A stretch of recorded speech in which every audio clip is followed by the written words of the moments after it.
All right, what is happening, you guys? It's JEFFERSCRAFT, and I am back with some more TrixyBlox in the ultimate survival world that he's building. If you haven't seen my last video, I did a reaction to the first part of, his ultimate survival world video, and this is going to be the second part, so we're going to be reacting to it again, and you guys can see the amazing stuff he does. And of course, if you haven't seen the last one, go check it out. And to make a long story short, I describe how I'm reacting to his building of this world because I'm gonna ultimately be doing a survival series myself on my channel, on this world. I'm gonna download this world. So, but anyway, just go check out my last video and I explain more about that. And I hope you guys enjoy this. Don't forget to like and subscribe, and we'll see you in a minute.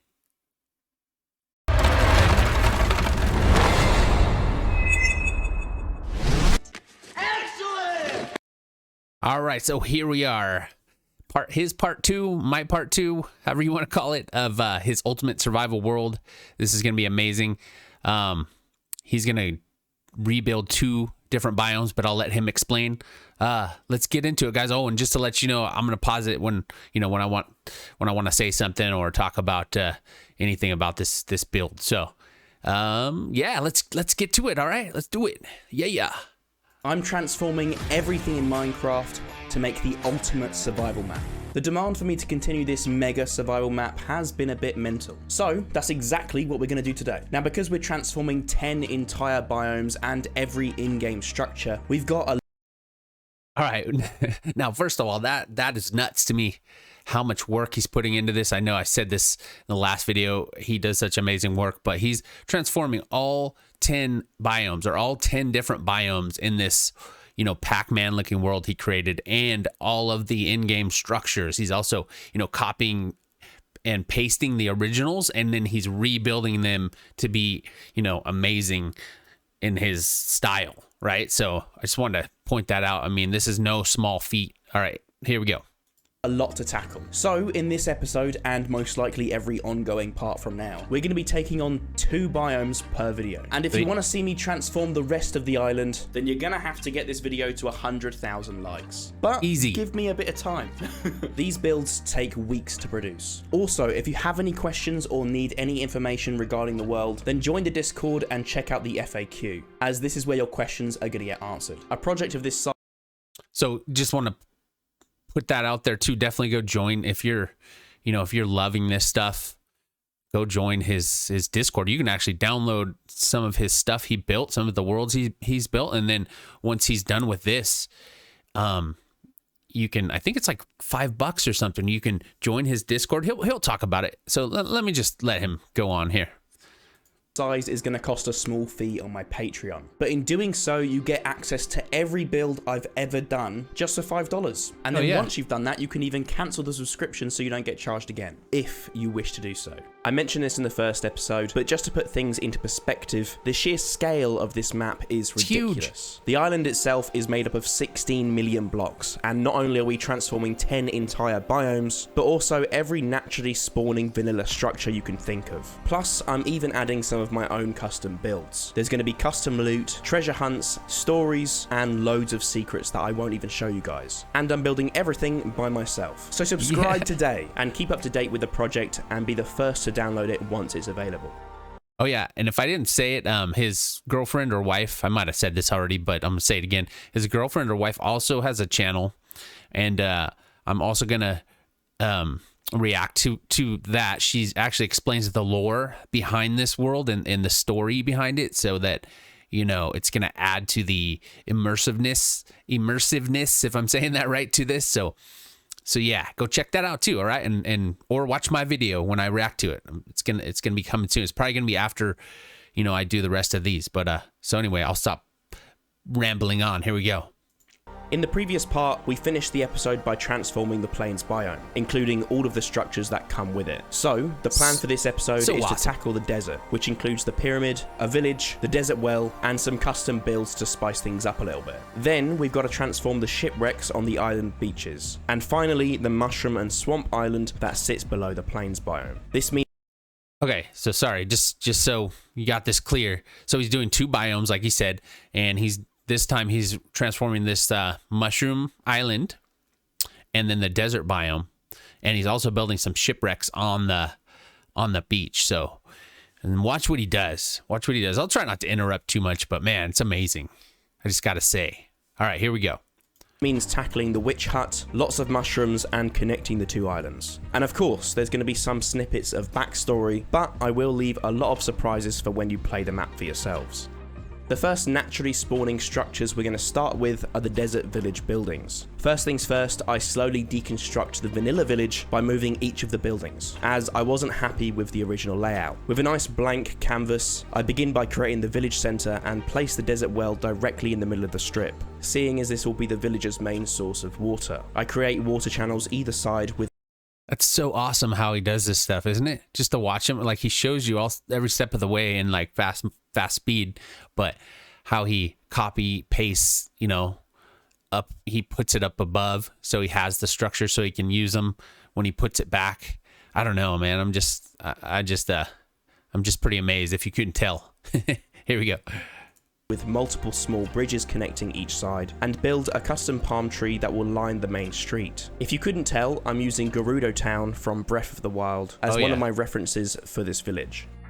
With the main strip complete, I start repositioning the buildings neatly either side of the path, prioritizing the larger ones and the profession buildings. I'll add in the remaining buildings and decorations once I've tackled the village center. Our first profession building of the village is none other than the shepherd. If you're wondering why I'm only doing a handful of profession-based buildings for each village, it's because I want this to feel as close to the original as possible. A normal vanilla village only has a few different professions, so searching through several villages to find a specific villager profession is quite normal. I've hand-picked specific villager professions for each biome in this map to fit their respective themes. This way, when you play it, it will require you to travel to different biomes to seek out the other villager professions and make for a more interesting playthrough. That, or you can just craft the specific profession blocks and make a trading farm.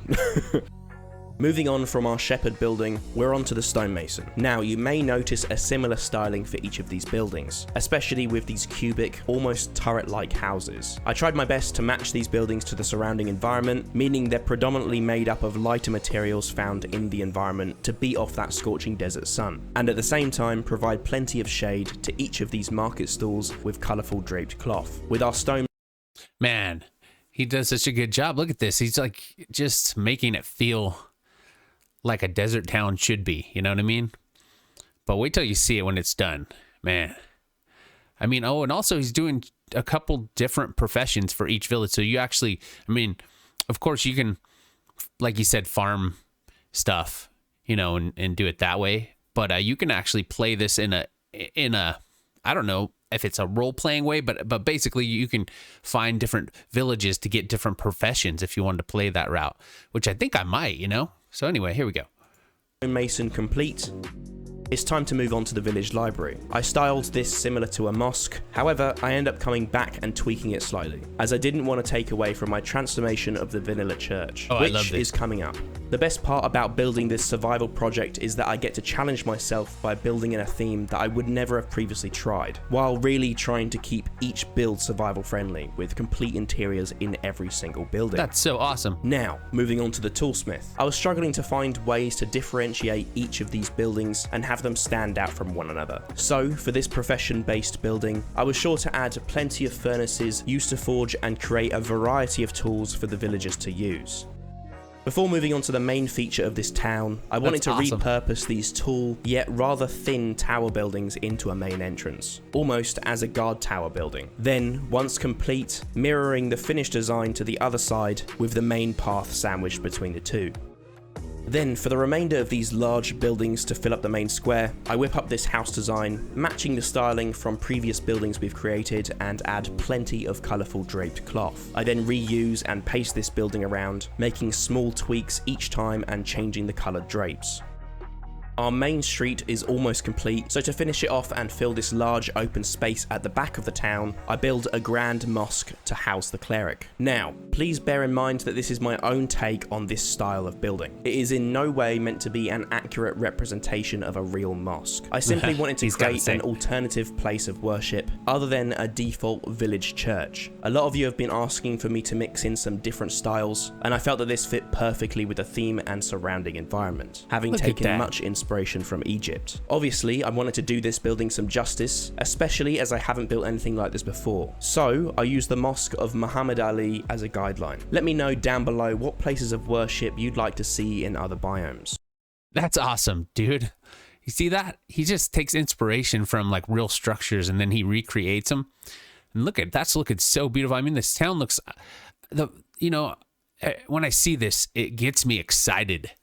I'm telling you, it gets me excited to play this. You know what I mean? I just can't wait for this. I know it takes a while, but you know what? I think he's almost done. So this is coming soon, guys. I cannot wait to just get immersed into this, you know? Dang, I'm getting excited. Yeah. All right, here we go.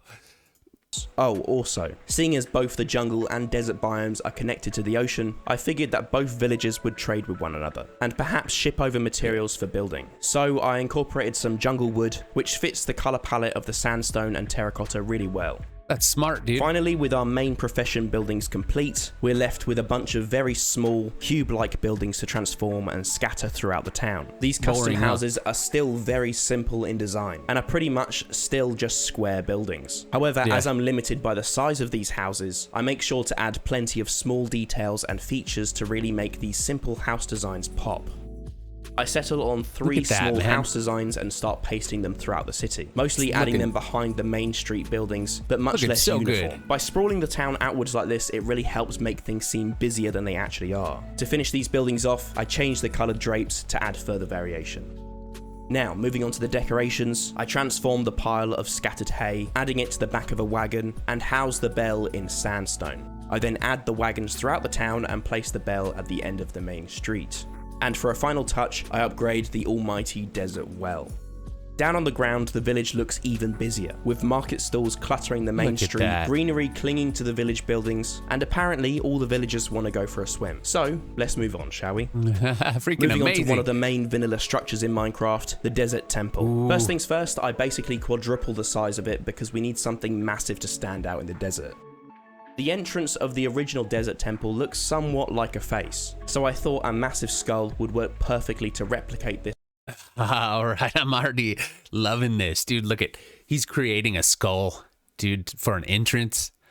Oh man, I just in awe of this. Okay, so I'm sorry I'm like drooling over this stuff, but this is that's why I wanted to do a reaction to this stuff, just because I know his builds are so amazing, and he's actually doing this to be survival friendly. So like I say, forgive me for being ooh and ah, but I just can't help it, you know. Here we go. I'll keep going.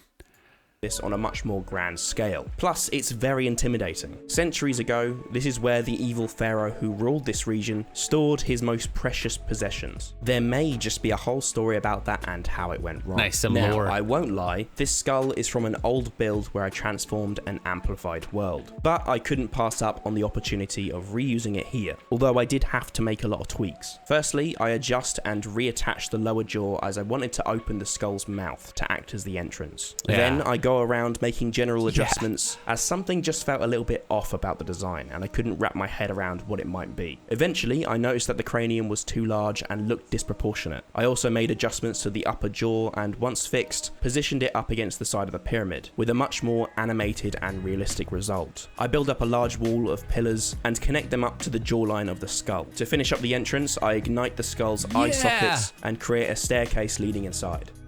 The other main feature of the vanilla temple's design are these 2 large towers that sit on the front 2 corners of the pyramid. I etch into the sandstone with orange terracotta and red sandstone accents we used on the previous wall and played around with varying supports. Then I detailed the center with the Eye of Ra. Ancient Egyptians associated it with a destructive power. Oh man, he's using actual ancient Egyptian symbols and stuff. Oh man, and fire in the eyes of the skull. Oh, you can see why I'm getting excited about this, huh, guys? Man. All right, here we go.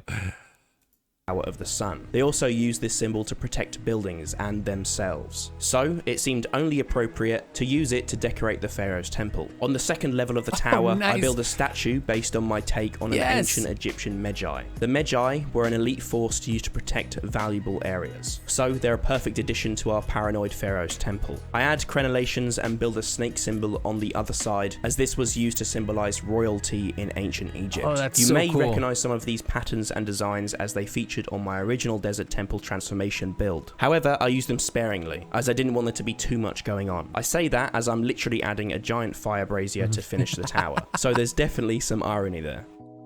To complete the exterior of the pyramid, I split the main body of the pyramid up into 3 sections, lining it with this small wall, creating walkways on each level. I then place the fire braziers on each corner and mirror the entire design all the way around. Man. Then I add this triangular shape protruding from the side of the pyramid, which acts as a side entrance. I then embed that orange accent color to finish the design. With the pyramid transformed, I reposition it into the desert and blend the sand dunes into the design.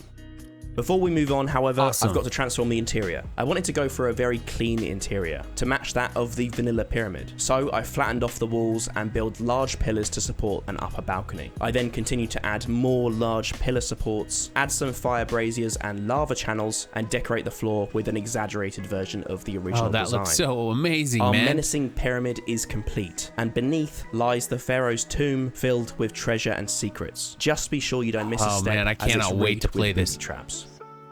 Before moving on from the desert biome, I wanted to include a few custom builds, starting with the ruins. Now, as I mentioned, in this fantasy land, so he's still going, man. He's still building some things. Like, he's not just, you know, repurposing these structures or these towns. He's actually, you know, melding things together so that it can actually flow like it's a real survival world that you know, like ancient ruins, right? So he's adding this right here. Watch this.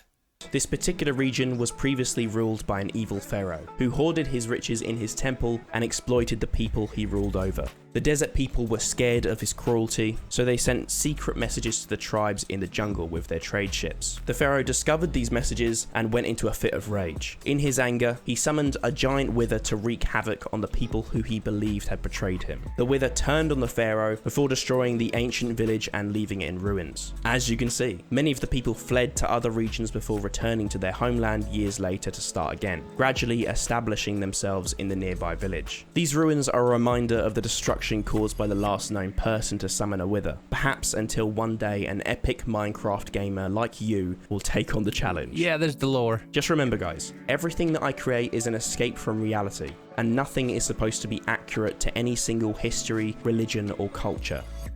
Another feature I wanted to add to spice the desert up was an oasis or two. Oh, so nice. I dig out an area and build several palm trees at varying heights. I paste them in clusters and decorate the ground surrounding it with plenty of greenery, Looks so good include with a bunch shaders. of tropical fish and a few turtle eggs as well. Stumbling across these on your adventures could be a real lifesaver. You better just hope that it's not a mirage.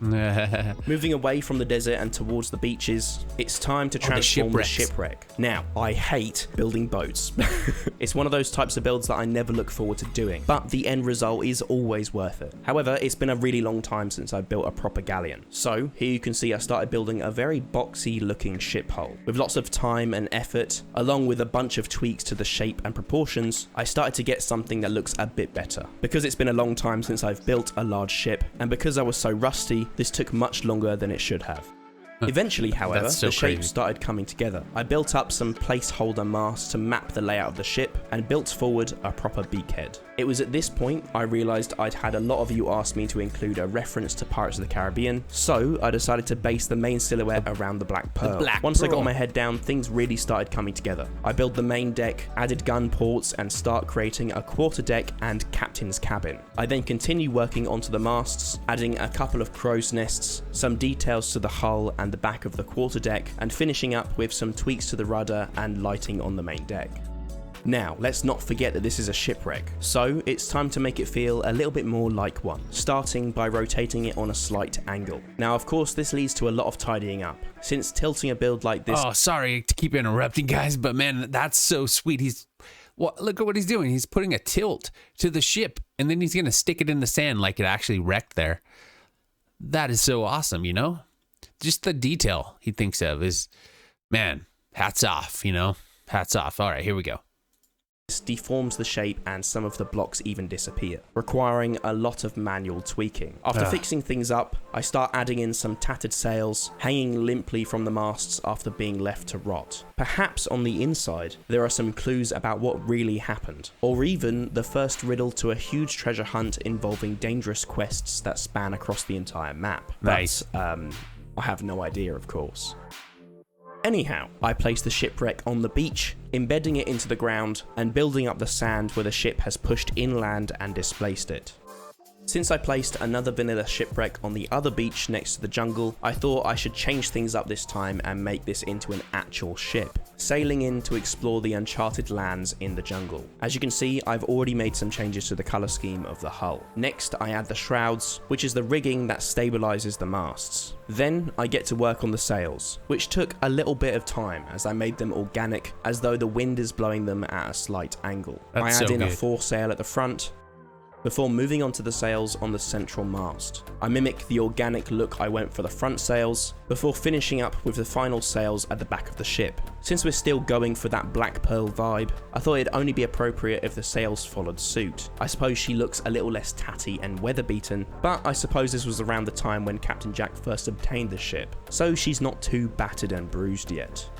That's Here so you awesome. can see her in all of her glory, approaching the jungle's beach. Perhaps there's something hidden there. Captain Jack wouldn't be making the journey for nothing after all. You'll also find a rowboat at shore. Let's hope those pirates don't nab whatever they're looking for before you guys get the chance. Now that that's all tied up, it's time to move on to the Mushroom Swamp Island. First and foremost, we've got to connect this to our main island. So I start working on a bridge. I build a boxy, medieval-style gatehouse for the end of the bridge that resides in the plains, which sits nicely at the edge of this cliff.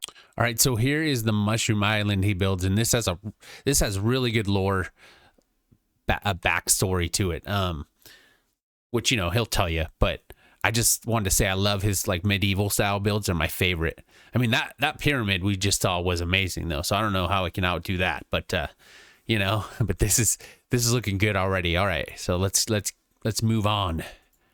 For the main bridge, I create a flat walkway, decorated it with intricate patterns and crenellations to match the style of the gatehouse, which I paste over to the other end of the bridge as well. Now that our bridge is starting to take shape, it's time to destroy a segment of it, as this island is not really all that it seems. In fact, there's a good reason why the people of the plains have placed an outpost so close to the edge of their territory.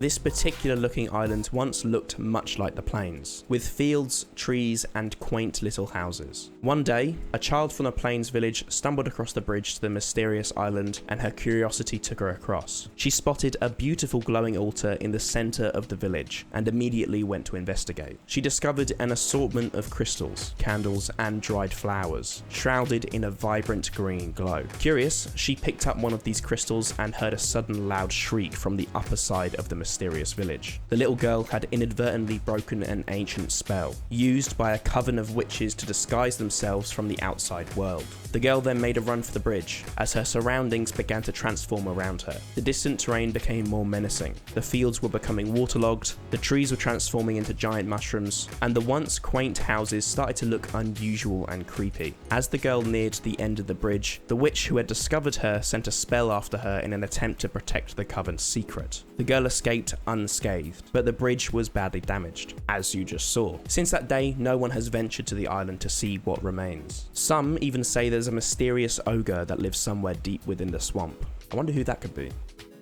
Now that I've got that crazy story off my chest, it's time to create these particular mushrooms to place around the island. As you can see, I'm creating pretty organic designs for these mushrooms, just to maintain that spooky, quirky theme to the story. I really wanted it to feel immersive, like these were naturally occurring toadstools straight out of a bedtime story.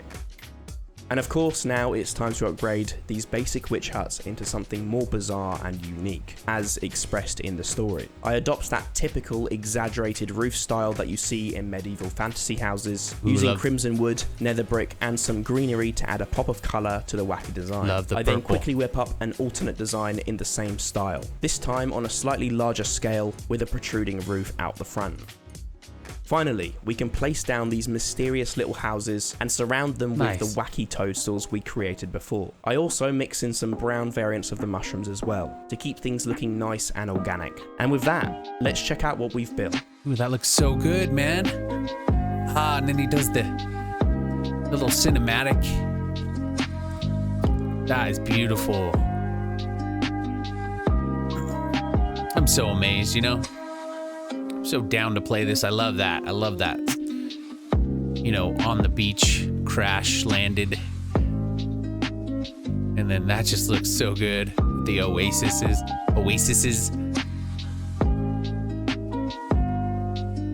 love the villager noses on those things, and look, that pyramid's amazing. Oh man, can't wait to play this. Look at that.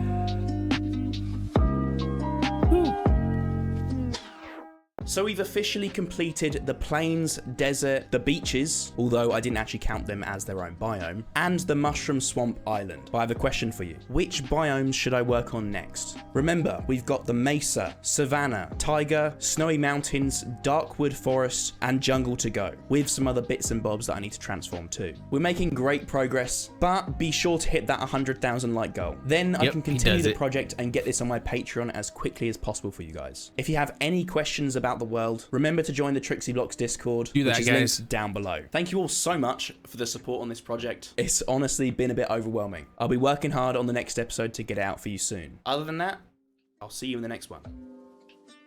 Amazing. You know what I'm saying? I'm just in awe. What else can I say? Hope you guys enjoyed this with me. I'm going to do part 3. He's already got part 3, 4, and 5 out, so I'm going to do each one of those probably about a week apart, something like that.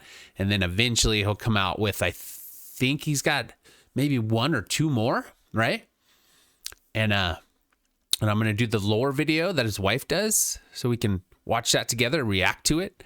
Yeah, been fun, guys. Don't forget to like and subscribe. See you next time. Peace.